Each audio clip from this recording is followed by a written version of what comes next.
Hello, everyone. Welcome back. Please comment, subscribe, folks. Comment, subscribe, like the videos.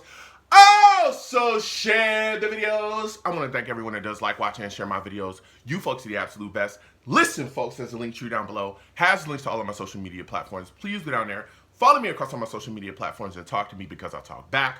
Also down there as well as links to all of my YouTube pages. Please go down there, subscribe to all my YouTube pages, and turn on your notifications so when I post content, you folks will be in the know. Listen, folks, Friday at 7 p.m. Eastern, I'll be doing a live radio show right here on this channel. Please call in. I take live callers. I love going back and forth with you folks about this football team. Now, with that said and done and put to the side,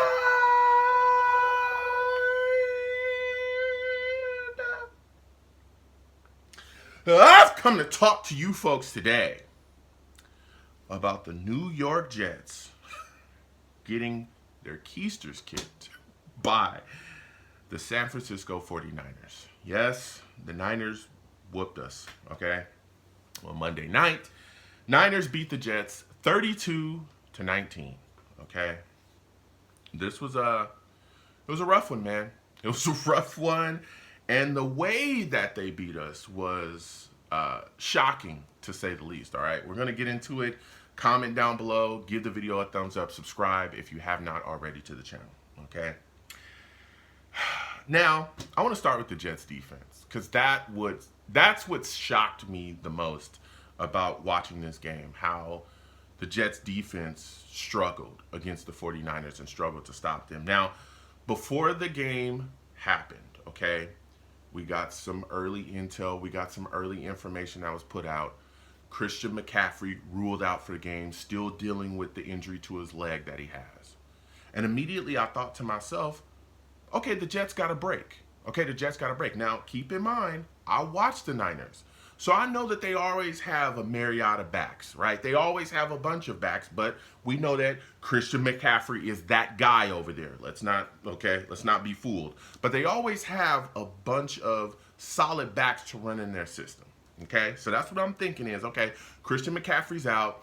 That whole situation when having to match up with him, you know, his power in the running game, but also having to match up with him in the passing game is what I was more concerned about as well, with him and our backers and how he can get out and just, they throw him the football. It could have got really, really scary with him out there. So that's what I'm thinking is, okay, we're going to be able to stop the run here. We're going to be able to get things rolling. McCaffrey's out. We got a bit more of a chance. I was wrong, okay? Because Jordan Mason, an undrafted free agent that the Niners have, stepped in and absolutely served the New York Jets. This man had 28 carries for 147 yards and a touchdown. When I tell you he was running all over the place and the Jets couldn't stop him, that's exactly what was happening, okay? They ran up the gut. They ran up the gut at us all game.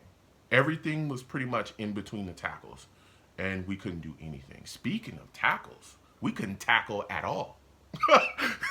Speaking of tackling, we couldn't tackle at all. There was missed tackles everywhere. He was just breaking tackles left and right. Couldn't bring anybody down. Couldn't bring him down. Couldn't bring Deebo Samuels down. There's just broken tackles left and right. Guys just flying all over the place. Jets players out of position, getting roasted, getting ran over. It was mind-blowing to watch this. 147 yards he ran for. It was wild. Physical. They got extremely physical with us up front. And things just did not go our way at all. And they ran all game.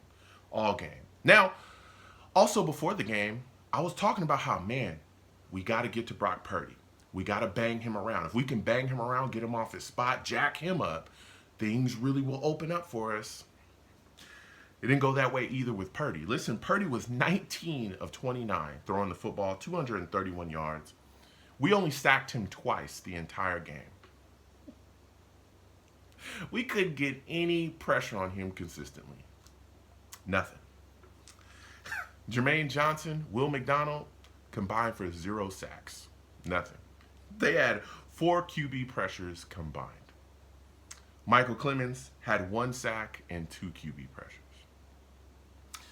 Now I want people to keep telling me, I want you to keep telling me that Hassan Riddick doesn't matter.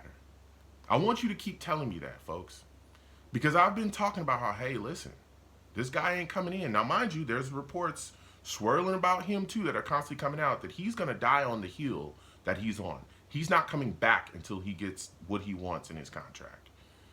Now, I know that there's a lot of people that, and I was talking about this, the need for us to get Hassan Riddick, get that deal done and get him in here. Oh, well, we can survive without him. He takes us over the top as a defense. We don't really need him. Well, I tell you what, you may not need him, but you can't survive without him and Bryce Huff, who is an Eagle. I don't think we can survive without both of those guys against these upper echelon teams. And I think we're seeing it on display. And I love Jermaine Johnson. I think he's phenomenal. And I love Will McDonald. I like the pick. But where's the double-digit sack guy to step up and get the motor running? Where's the guy? Because Brock Purdy had a clean pocket. I remember the pass rush was so abysmal. I remember during this game, the Jets sent a 4-man front at Purdy, and he dropped back, and he had 178 years to throw the football. He dropped back, there was no pressure, and he just looked around, scanned, and he found Justin Juszczyk for a 34-yard bomb. He caught it and went down. He was running wide open in the zone. There was no pressure. Purdy had all day. He was just picking his shots. There was nobody there. Nobody to rush him out of anything. The Jets defense, after the first possession that the Niners had, the Jets defense gave up 8 consecutive scoring drives, whether it be a touchdown or a field goal. The Niners kicker, Jake Moody, I think that's his name, he had a day. 6 for 6, had a long of 58. This guy was money. It was crazy. It was crazy. Jets defense couldn't stop him. Could not stop him. At one point, Sauce also went down with an injury after making a tackle. Then he comes back. Then he's sitting on the sidelines, and I believe they asked Sulla after the game what was going on with him, and Sulla said he was on the sidelines because he was trying to catch his breath. I don't know. I don't know. I don't know. But I tell you what, this defense has got to get things together. And Sulla said he's going to fix this situation because they've got to move forward. But it was ugly. It was ugly for the Jets defense. Going over to the offense. The offense wasn't horrible, but it was extremely predictable. The play calling literally went like this. Run on first down, run on second down, pass on third down. That's literally how it went. That's literally how it went. I'm not making things up here, okay? Y'all can go back and watch it. Run, pass.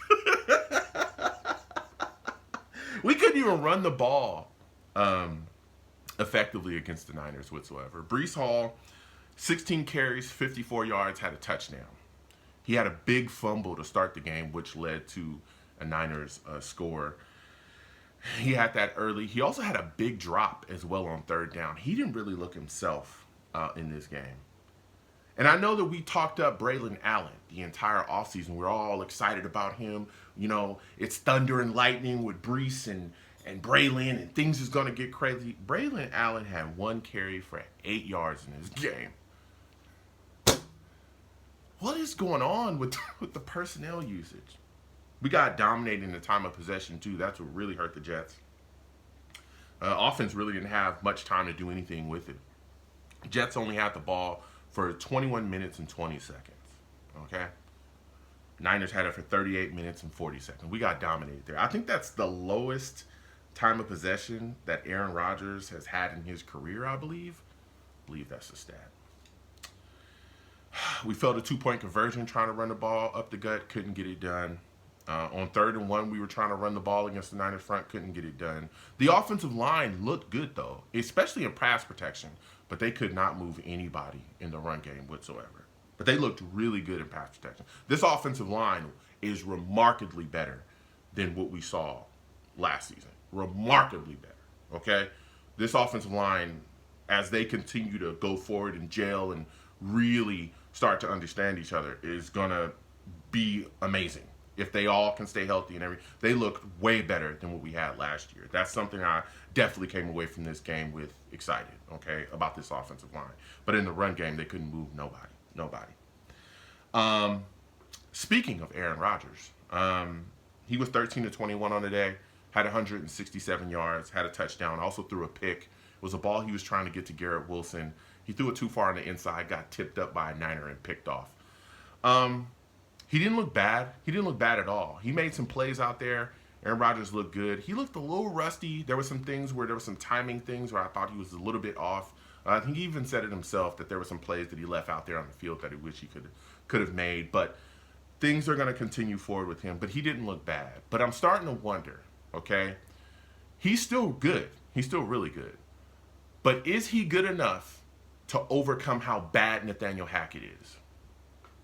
That's a big question.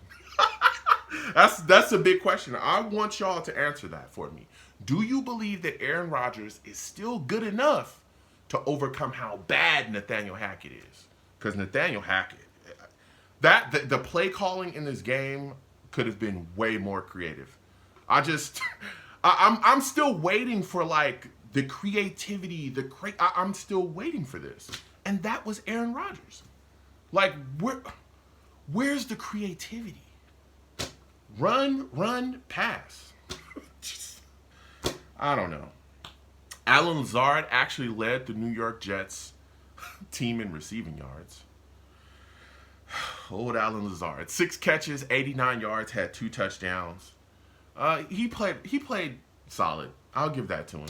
He started off the game with a huge drop that killed a Jets killed a Jets drive. Excuse me. I mean, he was wide open on 3rd down. Aaron Rodgers drops back, finds him, hits him straight in the hands, and he lets the ball fall to the ground. That was early in the game. It was maddening. But he kind of recovered, made some plays. One play, there was a flag up. It was a free play. He took off on a vertical, and Aaron Rodgers found him for a touchdown. He also got a touchdown later on in the game too. So he played solid, but that drop was awful to start the game. Hopefully, this is him picking up momentum, and he'll just get better and better as the season goes on. But who was really impressive? Garrett Wilson, man. Man, this guy's a dog, man. He's such a dog. 6 catches, 60 yards. He looked amazing. But once the Niners really start to key in on him and like double him and bracket him and really focus it, there was some issues, man. And again, the Jets offense didn't have much time with the ball. But I'm looking at Nathaniel Hackett and I'm going, hey, where's Mike Williams? I know he was suited up. I know he was playing out there, but where's the plays to get him the ball? What about Malachi Corley? Right? These are guys that we talked about all offseason. Hey, what about the tight ends? Like, when are we going to get more of the tight ends involved? It's like, what's going on? All right, whatever. Man, I look at it like this, and I know there's a lot of Jets fans that are panicking. I'm not panicking, okay? I'm not panicked at all. I'm not happy with the outcome of the game, but I'm not panicking. I'm not saying the Jets everybody get fired. Not yet. Okay, it's only week 1. This is one game. It's one game, okay? But there are things that you need to correct, and you must correct them quickly, okay? You cannot have this defense out there looking like that, okay? Because that's supposed to be like our stand right there, okay? Our defense is, they're coming to play week in and week out, okay? That's the thing we depend on, okay?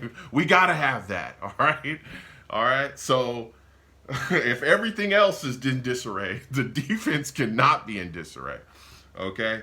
But this offense has got to get more creative too and stop being so predictable. It's got to stop. And Nathaniel Hackett is kind of picking up right where he left off, and that's got to be corrected.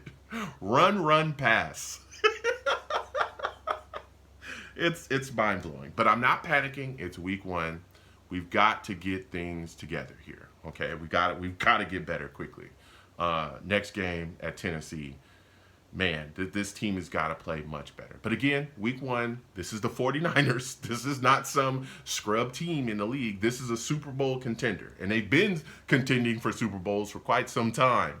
And a really good team in this league. So it is what it is there. It stings a bit, man, to lose like this on Monday night in front of the world again. Like, this has happened so much to us as Jets fans, especially as long as I've been a Jet fan. Just losing like this in prime time just is rough. So comment down below. Let me know what you folks think. How do you folks feel about this Jets loss to the Niners? What are your thoughts about what you saw from the Jets defense? Man, what are your thoughts about Mason running for 147 yards against the Jets? What are your thoughts about the Jets offense? How did you feel about Aaron Rodgers and his production? Comment down below. Let me know what you folks think. You folks have a good one. Peace.